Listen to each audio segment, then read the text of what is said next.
छत्तीसगढ़ दौरे पर आए भाजपा के राष्ट्रीय अध्यक्ष जेपी नड्डा ने कल अपने 32 मिनट के भाषण के दौरान 9 बार मुख्यमंत्री भूपेश बघेल का नाम लिया था। इस मामले में अब पलटवार करते हुए मुख्यमंत्री भूपेश बघेल ने नड्डा से कहा कि इसका मतलब ये है कि छत्तीसगढ़ के बारे में वो क्या सोचते हैं, ये समझ आता है। छत्तीसगढ़ में कल शुक्रवार को हुए बीजेपी के कार्यकर्ता सम्मेलन का वीडियो कांग्रेस ने जारी किया है। कांग्रेस ने बीजेपी नेताओं का वीडियो जारी करते हुए नड्डा के भाषण के दौरान रमन सिंह और धर्मलाल सोते नजर आए और पुरंदेश्वरी फोन चलाते रहे, वहीं बृजमोहन अग्रवाल बात करते नजर आए। छत्तीसगढ़ के संस्कृति मंत्री अमरजीत भगत ने बीजेपी पर हमला बोला है। अमरजीत भगत का कहना है कि बीजेपी के हाथ से अब राम, गाय और हिंदू निकल चुके हैं। सीएम के नए आइडियोलॉजी के साथ काम किया। बीजेपी अब पूरी तरह से आउटडेटेड हो गई है। भाजपा अब आरएसएस के पिच पर खेलने की कोशिश कर रही है।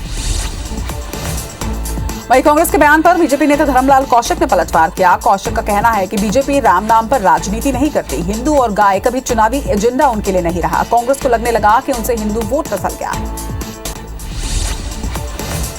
राजधानी रायपुर में आज आरएसएस समन्वय समिति की बैठक हो रही है। आरएसएस प्रमुख मोहन भागवत ये मीटिंग ले रहे हैं, जिसमें बीजेपी के राष्ट्रीय अध्यक्ष और जेपी नड्डा के साथ ही राष्ट्रीय संगठन महामंत्री बीएल संतोष भी शामिल हुए। केंद्रीय मंत्री फग्गन सिंह कुलस्ते बिलासपुर के दौरे पर है। इस दौरान कुलस्ते ने कहा कि मैं खुद एक किसान हूं, हल चलाता हूं, मैं किसानों की तकलीफ समझता हूं। वहीं छत्तीसगढ़ में खास तौर पर किसान परेशान हैं। मनेन्द्रगढ़ चिरमिरी भरतपुर जिला बनने पर एक शख्स का सपना पूरा हुआ है। दरअसल रमाशंकर गुप्ता ने यह संकल्प लिया कि जब तक मनेन्द्रगढ़ जिला नहीं बन जाता वो दाढ़ी नहीं बनवाएंगे और जिले का उद्घाटन होने के बाद ही अपने संकल्प के अनुरूप रमाशंकर ने अपनी दाढ़ी बनवाई। इस तरह से यह अनूठी तरह का लिया गया संकल्प पूरा हुआ। बिजली विभाग कार्यालय को पेंडर रोड से मुंगेली में शिफ्ट किए जाने का विरोध किया जा रहा है। इस आदेश के कारण किसानों को खासी परेशानियों का सामना करना पड़ रहा है। सर्वदलीय मंच और आम नागरिकों ने इस फैसले के विरोध में कलेक्टर को एक ज्ञापन सौंपा। वहीं विधायक के ध्रुव ने रायपुर में सीएसपीडीसीएल के एमडी से मुलाकात की। बलरामपुर जिले के बरियो प्राथमिक स्वास्थ्य केंद्र में पदस्थ मेहतारी एक्सप्रेस की चालक से मारपीट का एक मामला सामने आया है। घटना 2 महीने पहले की बताई जा रही है, जिसका वीडियो अब सामने आ रहा है। मारपीट के बाद ड्राइवर गंभीर रूप से घायल हुआ। अब पीड़ित जिंदगी और मौत के बीच जंग लड़ रहा है। वहीं पीड़ित की मां ने न्याय की गुहार लगाई है। दक्षिण छत्तीसगढ़ यानी कि बस्तर संभाग के जिलों में आज भारी बारिश की संभावना है। वहीं मौसम विभाग ने बस्तर संभाग से अगले 48 घंटों के लिए भारी बारिश का अलर्ट जारी किया है। वहीं 6 जिलों के लिए येलो अलर्ट भी जारी हुआ है। छत्तीसगढ़ में कोरोना के 121 नए केस सामने आए हैं, जिससे एक्टिव मरीजों की संख्या 752 तक पहुंच चुकी है। हालांकि इलाज के दौरान एक मरीज की मौत हुई है। वहीं प्रदेश में संक्रमण की पॉजिटिविटी दर 1.75% पर है। कबीरधाम जिले के युवा पोस्ट ग्रेजुएट के लिए एक ही कॉलेज के भरोसे हैं। वहीं लिमिटेड सीट होने की वजह से कई छात्रों को एडमिशन भी नहीं मिल पाता। आगे की पढ़ाई से वो वंचित रहते हैं। अब छात्रों ने जिले में पीजी कॉलेज की सीट बढ़ाने और नए कॉलेज खोलने की मांग की है। सूरजपुर के करंजी पुलिस चौकी के सामने सड़क दुर्घटना में लड़की की मौत के बाद परिजन आरोपी की गिरफ्तारी को लेकर जमकर हंगामा कर रहे हैं। वही घटना के बाद गुस्साए लोगों ने वैन को आग के हवाले कर दिया। हादसे के बाद लड़की को विश्रामपुर अस्पताल में भर्ती करवाया गया था, जहां पर उसकी मौत हो गई। कबीरधाम जिले के पाली थाना क्षेत्र के चेतवा मुख्य मार्ग पर अज्ञात ट्रेलर की ठोकर से बाइक सवार युवक की मौके पर ही मौत हो गई। इस घटना के बाद आक्रोशित स्थानीय ग्रामीणों ने चक्का जाम किया। वहीं पुलिस की समझाइश के बाद मुश्किल से चक्का जाम को समाप्त करवाया गया। गरियाबंद जिले के जुगाड़ मोड़ पर ट्रक और स्कॉर्पियो में टक्कर हुई। हादसे में एक व्यक्ति की मौत हो गई और एक शख्स घायल है। वहीं मृतक रायपुर कमिश्नर ऑफिस में लिपिक का काम करता है। फिलहाल घायल शख्स का इलाज जारी है। डूंगरगढ़ ब्लॉक के चिचोला में एक परिवार के साथ मारपीट और छेड़छाड़ का मामला सामने आया है। जानकारी के मुताबिक पीड़ित पति पत्नी अपनी बेटी के साथ घूमने के लिए निकली थी और तभी वहां 2 आरोपी आकर परिवार के साथ गाली गलौज करने लग गए। शिकायत पुलिस थाने में दर्ज करवाकर दोनों आरोपी को गिरफ्तार कर लिया गया है। बालोद जिला के गुंडरदेही में हुई बोलेरो चोरी के आरोपी को पुलिस ने गिरफ्तार किया है। आरोपी शैलेंद्र को पुलिस टीम ने दुर्ग से गिरफ्तार किया। वहीं आरोपी पर दुर्ग थाने में पहले से ही चोरी, आर्म्स एक्ट और हत्या जैसे 20 से ज्यादा मामले दर्ज है। पुलिस ने चोरी किए गए बोलेरो वाहन को भी जब्त कर लिया है। वहीं दूसरे आरोपी की तलाश की जा रही है। लूट और मारपीट के आरोपी को पकड़ने के लिए गई पुलिस टीम पर हमला करने वाले पिता पुत्र के साथ परिवार के 5 लोगों को कुर्द पुलिस ने गिरफ्तार किया है। पुलिस ने सभी आरोपियों को जेल भेज दिया। वहीं पुलिस ने आरोपी के खिलाफ बलवा और साजिश के कार्य में बाधा डालने के साथ वाहन में तोड़फोड़ का मामला दर्ज किया है। डूंगरगढ़ के छुरिया कांग्रेस पिछड़ा वर्ग के प्रदेश महामंत्री तरुण सिन्हा के पीएसओ विशाल सिंह को पुलिस ने गिरफ्तार किया है। इन पर अवैध उगाही के लिए धमकाने का आरोप है। तो वहीं कांग्रेस नेता तरुण सिन्हा ने पूरे मामले की गंभीरता से जांच करने की मांग की है।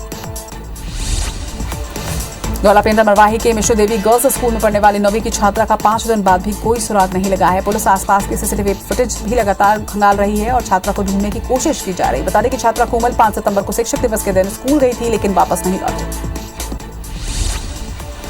सरगुजा जिले के ग्रामीण इलाकों में हाथियों का आतंक लगातार जारी है। गजराज के आमद से ग्रामीण जगह करने को मजबूर है। वहीं दिनों दिन बढ़ते उत्पात के बीच ग्रामीण दहशत में है। सीतापुर वन परिक्षेत्र में 3 हाथियों का दल भोजन की तलाश में घूम रहा है और फसलों और घरों को नुकसान पहुंचा रहा है। धमतरी जिले में हाथियों का उत्पात लगातार जारी है। हाथी किसानों के लिए मुसीबत बनते जा रहे हैं। वहीं कुकरेल क्षेत्र के करीब आधा दर्जन गांव में हाथियों ने फसलों को नुकसान पहुंचाया है, जिसकी भरपाई की मांग अब किसान कर रहे हैं। बलरामपुर के आलगडीहा, केंद्रू, माकड़ और दुप्पी में हाथियों के दल की मौजूदगी की वजह से ग्रामीणों में दहशत का माहौल है। हाथियों के दल ने अब तक 20 हेक्टेयर से ज्यादा में लगी धान और मक्के की फसल को नष्ट कर दिया है। वहीं डीएफओ खुद इन इलाकों पर लगातार नजर भी बनाए हुए हैं। डूंगरगढ़ पुलिस अवैध शराब के खिलाफ लगातार कार्रवाई कर रही है और इसी क्रम में पुलिस ने अलग अलग जगहों पर छापेमारी कर अवैध रूप से शराब रखे हुए 3 आरोपी को गिरफ्तार किया है। आरोपी के कब्जे से 80,000 रुपए की शराब भी बरामद की गई। बलरामपुर जिले की कोतवाली पुलिस की टीम ने जतरा गांव में बच्चों के पोषण आहार रेडी टू ईट की तस्करी करने और अवैध भंडारण के मामले में 3 लोगों के खिलाफ एफआईआर दर्ज किया। 22 अगस्त को महिला बाल विकास की टीम ने तस्करी करने जा रहे लाखों के अनाज को जब्त किया था। रायपुर के बीरगांव इलाके में देर रात टीवी रिपेयरिंग सेंटर में अचानक आग लग गई। आग लगने से दुकान में रखा इलेक्ट्रॉनिक सामान जलकर खाक हो गया। वहीं घटना की सूचना पर दमकल की 2 गाड़ियां मौके पर पहुंची और आग पर काबू पाया गया। आग कैसे लगी अब तक स्पष्ट नहीं हो पाया है। बिलासपुर के सेंद्री के नए पुल के पास हाईवा और बस में टक्कर हुई है। वहीं हादसे में हाईवा चालक की मौत हो गई और बस सवार कई लोग घायल हुए हैं। बस बिलासपुर से कोरबा की ओर जा रही थी, तभी यह हादसा हुआ।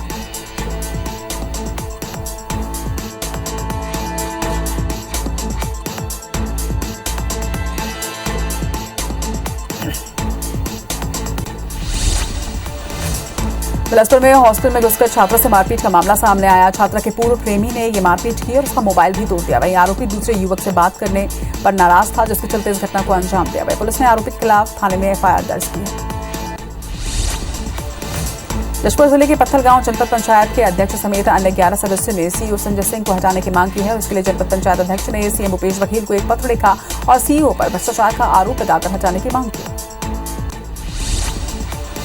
कवर्धा जिले के कई ग्राम पंचायतों में ठेका लेकर और संबंधित हितग्राहियों के खातों से राशि आहरण कर आवास का निर्माण कार्य अधूरा छोड़ देने वाले 6 ठेकेदारों के खिलाफ एफआईआर दर्ज हुई है।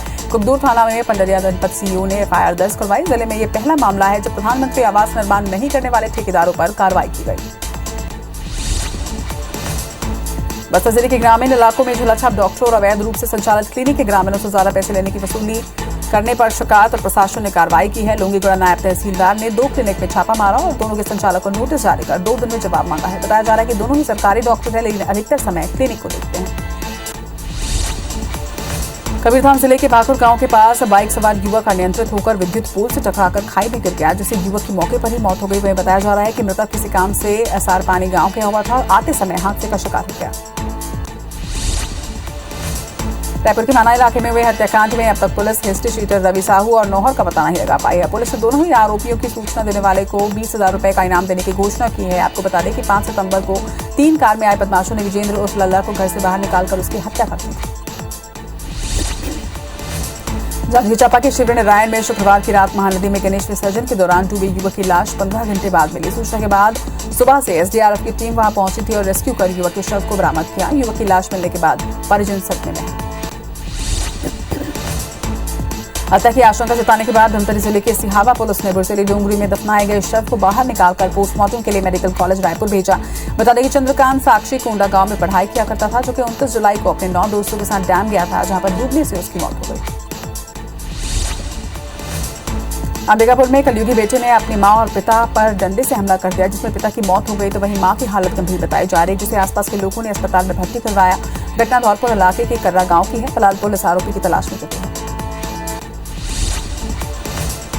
मरवाही में गणेश विसर्जन के दौरान बड़ा हादसा हुआ है, जबकि मरवाही के कोसमाई तालाब में गणेश विसर्जन के दौरान एक कॉलेज छात्रा की डूबने से मौत हो गई। मरवाही कॉलेज के पास छात्रों ने गणेश प्रतिमा स्थापित की थी और प्रतिमा का विसर्जन करने के लिए कोसमाई तालाब गए थे, जहां पर गहरे पानी में डूबने से छात्र राहुल की मौत हो गई। पकांजूर में चोरी का एक मामला सामने आया है, जहां पर आधी रात को लुटेरों ने घर का दरवाजा खुलवाकर चोरी कर दी। तो वहीं 11 लाख नकद और 4 सोने के कंगन और 4 मोबाइल की लूट की गई है। फिलहाल पुलिस ने जांच कर 8 आरोपियों को गिरफ्तार किया है और आगे की कार्रवाई में जुटी है। कबीरधाम जिले के पोड़ी चौकी पुलिस डीजल चोरी करने वाले 2 आरोपी को गिरफ्तार उन्होंने किया है। पुलिस ने सीसीटीवी कैमरे के आधार पर चोरों का सुराग निकाला। वहीं आरोपी के कब्जे से 7,500 रुपए कैश और बोलेरो जब्त की गई है। फिलहाल दोनों ही आरोपियों को रिमांड पर जेल भेजा गया है। बस्तर जिले के कई पंचायतों में लाखों रुपए खर्च कर शेड बनवाया गया ताकि साप्ताहिक बाजार में ग्रामीणों को सुविधा हो, मगर यहां पर असामाजिक तत्वों का कब्जा है। वहीं लोग यहां पर शराब पीते हैं और जुआ खेलते नजर आते हैं। बाजार शेड को लेकर अब बस्तर कलेक्टर ने मामले की जल्द जांच कर कार्रवाई की बात कही है। बलरामपुर जिले के बसंतपुर पुलिस की टीम ने उत्तर प्रदेश के हमीरपुर में से एक साइबर ठग को गिरफ्तार किया है। आरोपी दिल्ली में रहकर यूपीएससी की तैयारी कर अफसर बनना चाहता था, मगर ठग बन गया। वहीं आरोपी ने चलगढ़ी के वाले एक युवक से लगभग 1.5 लाख रुपए की ठगी की है। जांजगीर चांपा जिला पुलिस अभिव्यक्ति ऐप डाउनलोड करने में पहले स्थान पर है। ऑनलाइन शिकायत दर्ज करवाने के लिए इस ऐप का उपयोग किया जाता है।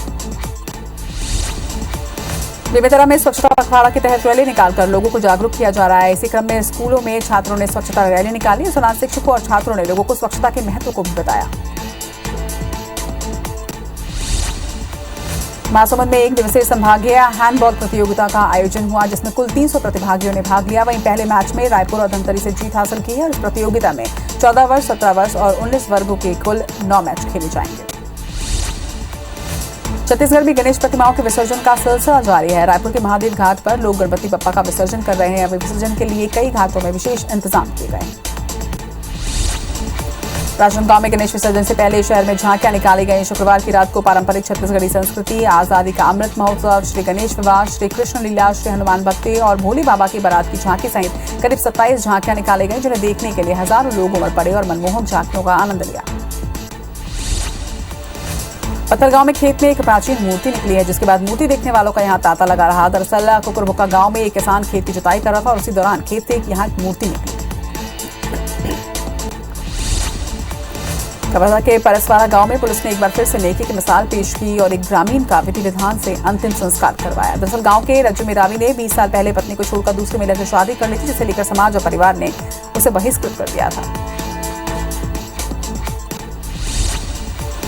अंतर्राष्ट्रीय साक्षरता दिवस के अवसर पर शुक्रवार को पेंड्रा में सार्थक फाउंडेशन की ओर से कई कार्यक्रमों का आयोजन हुआ है। मिशन में शामिल होकर साक्षर हुए लोगों को साक्षरता अवार्ड देकर सम्मानित किया गया। पूर्णिमा तिथि यानी कि आज से पितृपक्ष की शुरुआत हो चुकी है। इस बार पितृपक्ष 15 दिन की बजाय 16 दिन का होगा। आज से पितरों को आमंत्रित करके नदी तालाबों में अर्पण तर्पण किया जा रहा है। वहीं कौवा, कुत्ता, गोमाता, चींटी और अन्य जीवों के लिए भोजन निकालकर ब्राह्मणों को भोजन कराने की इसमें परंपरा है।